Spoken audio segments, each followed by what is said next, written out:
Yeah, look at all you lovely, sweet-looking Canadian people. You guys are all so sweet, right? 'Cause you're Canadian, right? You're nice. Sooner or later, we gotta just own up to the fact that we are not the nice ones in our relationship with our neighbors to the south, right? Everyone thinks around the world, oh, Canadians are so nice. Americans are awful. That's not the way it is. You ever ask an American what they think of a Canadian? George's just like, oh, they're so great. They're just great little people out there with their cute hats. They're awesome. I love them so much. You ever ask a Canadian what they think of an American? What about you guys? You got anything nice to say? Oh, sure, when there's one around, yeah. We're not stupid. We know there's a good chance they're armed.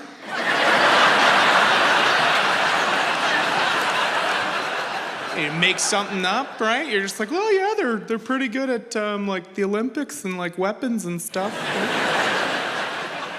Get us alone though, and it's open season, right? I don't know. I hate crossing the border though. I really hate it. Even when I have proper paperwork and I'm doing something totally legal, I hate it, right? Has anybody crossed the border recently? Was it fun? No, of course not. Right? Because you start pulling up to that little booth and you start feeling bad about things you've never thought about doing in your life. Right? You're just driving up to that thing, you're like, oh, I shouldn't have killed all those bald eagles. That's going to catch up with me here.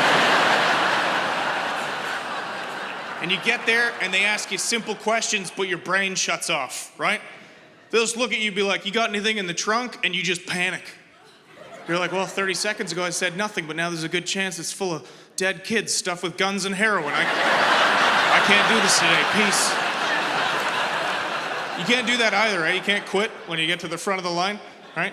Where are you headed? Back to Canada, but I can't do this today. They'll chase you down the highway. It's not the same the other way around, right? Like coming in the Canadian side's hilarious, right? It's just that you come up to that little red booth and the guy pops his head out the window, he's like, hey, bud. How's it going, man? Oh, not too bad, just watching the border, you know. Where are you headed? Winnipeg. Oh, no way, say hey to Gary for me. You got anything in your car? I don't care, in you go. American side's a little different, isn't it? Right?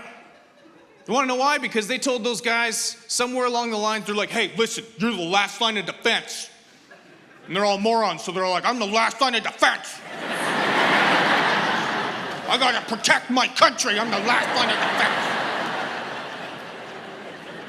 You're not the last line of defense, you're not protecting your country. You're just delaying Canadians' trips to Target, that's all you're doing.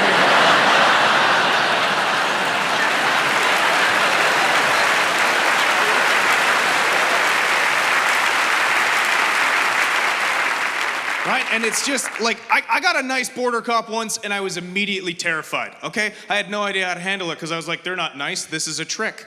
And I was right, all right?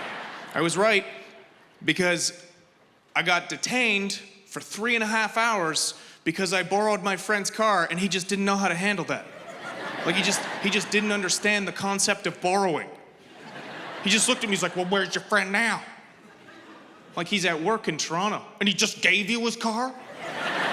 Like, well, I gotta give it back. And he just sat there with this stupid look on his face, and at that moment in time, I realized border cops don't have friends. You wouldn't hang out with somebody who's that big of a dick. You wouldn't go to Ed's house if you showed up there and he's like, what are you doing here? Like, you invited me over to watch the game. You got anything on you? Yeah, snacks, get out of the doorway.